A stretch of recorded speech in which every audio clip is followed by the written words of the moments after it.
O planeta Terra tem uma história longa, e claro que a história dos seres vivos é tão antiga quanto.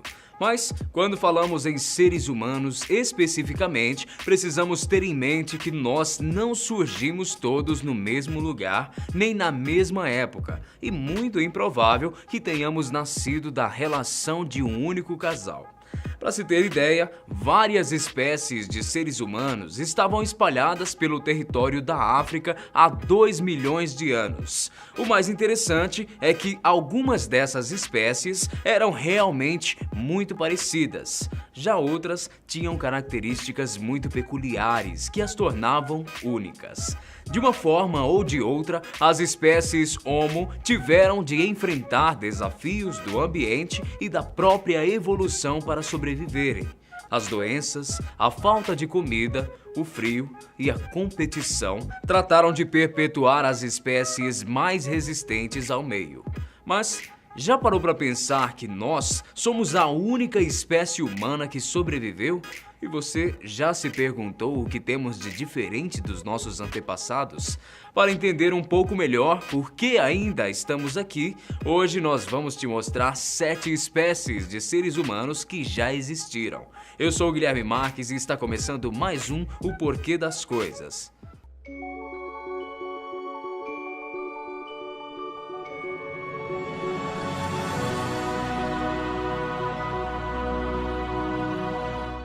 Por mais detalhes que as ciências tenham registrado sobre os nossos antepassados, ainda existe muita coisa para ser descoberta. Inclusive, uma possível espécie novinha em folha, chamada Homo naledi, entrou na lista de ancestrais humanos, depois que pesquisadores encontraram fósseis em uma caverna na África do Sul. Mas, para bater o martelo sobre o Homo naledi ser mesmo uma nova espécie humana, muitos aspectos ainda precisam ser analisados. Tudo para descartar a possibilidade de uma variação fenotípica de uma espécie que já existe.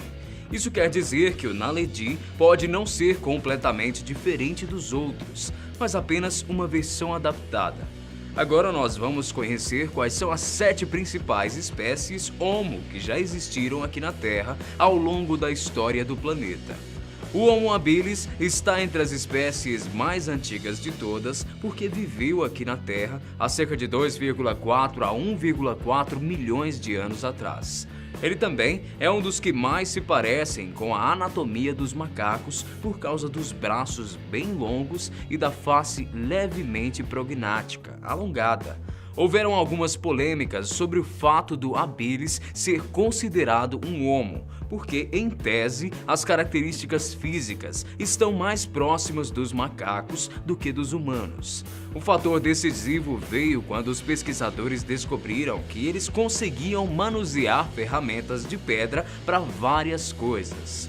Atualmente, existem 3 fósseis principais de Homo habilis: o KNMER1813, o OH24 e o OH8.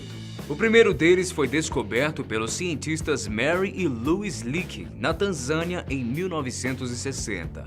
Agora, pulando alguns milhares de anos na escala da evolução, encontramos o Homo rudolfensis. Essa espécie também está mais próxima dos primatas do que de nós, e a expectativa é que tenham vivido aqui no planeta cerca de 1,9 a 1,8 milhão de anos atrás.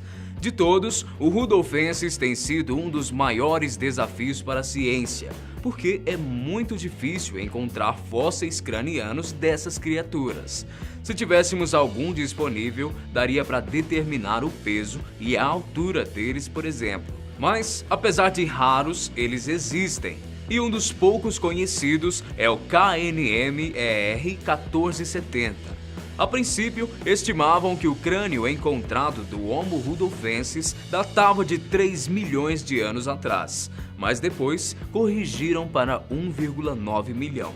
A questão é que foram as diferenças entre esse fóssil e o crânio do Homo habilis que determinaram uma nova espécie. Entre as principais características estão o osso levemente arredondado na parte de baixo do crânio, o osso occipital, rosto bem largo e mandíbula projetada. O próximo da lista é o Homo erectus, que viveu aqui na Terra há cerca de 1,9 milhão a 143 mil anos atrás. As pesquisas científicas e as análises de fósseis existentes provaram que essa espécie é de origem africana, mas acabou se espalhando pela Índia, China, Geórgia e até na ilha de Java. Inclusive, foi nessa ilha da Indonésia que encontraram o primeiro fóssil de Homo erectus, lá no século XIX.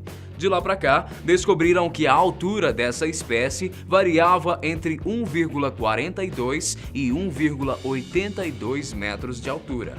Já o peso ficava entre 39 e 68 quilos. Essas características de peso e altura é uma das coisas que torna o Homo erectus único. E curiosamente, os fósseis encontrados na região da África apresentaram uma estatura a mais que os outros achados na China, Indonésia e Geórgia.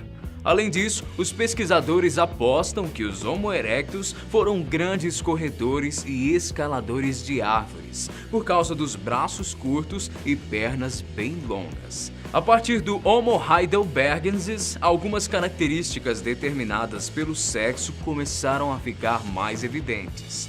Os machos da espécie, por exemplo, chegavam a pesar 62 quilos em média e tinham algo próximo de 1,75 metros de altura.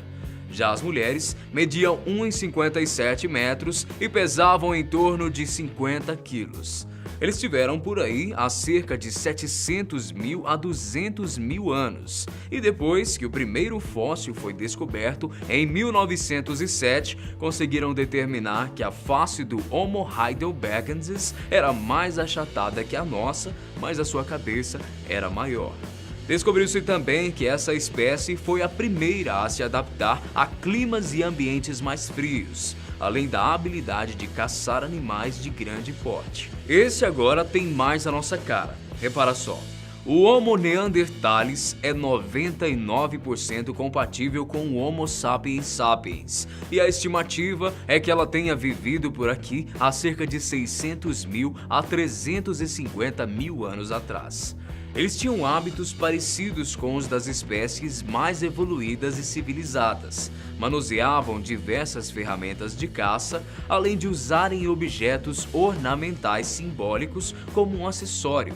O Homo neanderthalis se aglomerou principalmente por toda a Europa e na região sudoeste da Ásia. Alguns até arriscam dizer que o senso de coletividade e sociedade fizeram com que eles criassem comportamentos simbólicos como um funeral.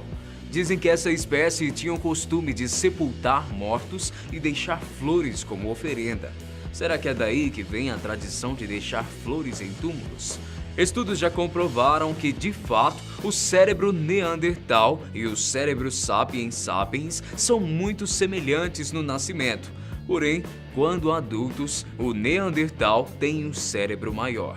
Além disso, é possível que eles fossem mais fortes do que nós. A penúltima espécie da nossa lista é o Homo floresiensis, que viveu na Terra cerca de 95 mil a 17 mil anos atrás, nas regiões onde hoje é a Indonésia. Diferente dos outros, o floresiensis tem uma estatura menor, em média 1 metro, e o seu cérebro também é menor em relação aos demais.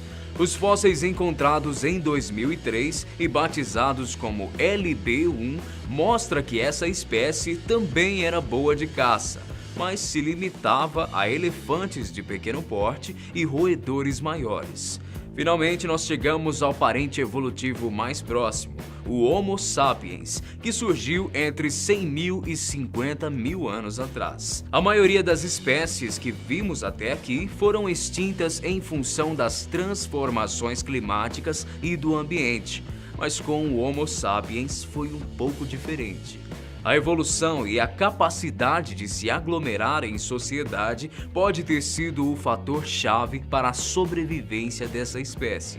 Isso porque, uma vez juntos, puderam desenvolver novas técnicas de caça e agricultura, descobrir outras fontes de alimento, construir abrigos mais seguros e controlar melhor o fogo.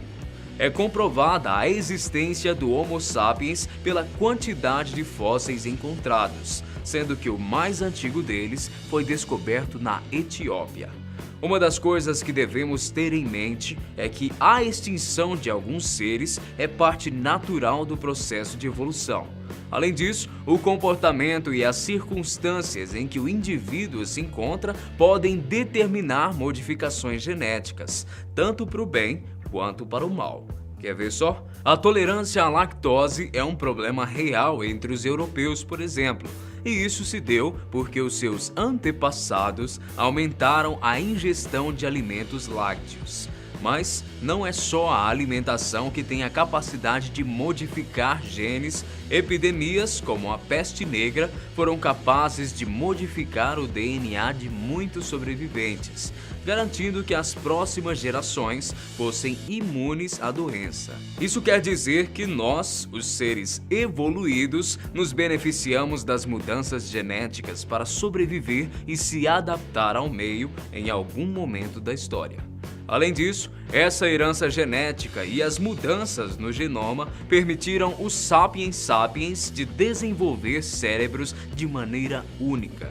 Talvez tenha sido esse o detalhe que transformou o comportamento humano e deixou o indivíduo mais sociável. Da linguagem à guerra, da cultura aos sentimentos e muito além da anatomia, nos tornamos diferentes pelo fator social. À medida que as espécies mais evoluídas e sociais foram ocupando cada vez mais lugares, outras eventualmente desapareceram. Se realmente for isso que nos torna especiais, então, basicamente, você só faz parte da única espécie humana viva por causa da sua criatividade, capacidade de improvisação e inovação. Só assim é possível explorar o meio em benefício próprio, ao invés de ser dominado por ele. Será que foi isso mesmo ou estamos aqui por pura sorte? Você conseguiria imaginar que houveram tantas espécies de seres humanos assim? Qual deles mais te surpreendeu? Conta isso e muito mais pra gente aqui embaixo pelos comentários e eu vou ficando por aqui.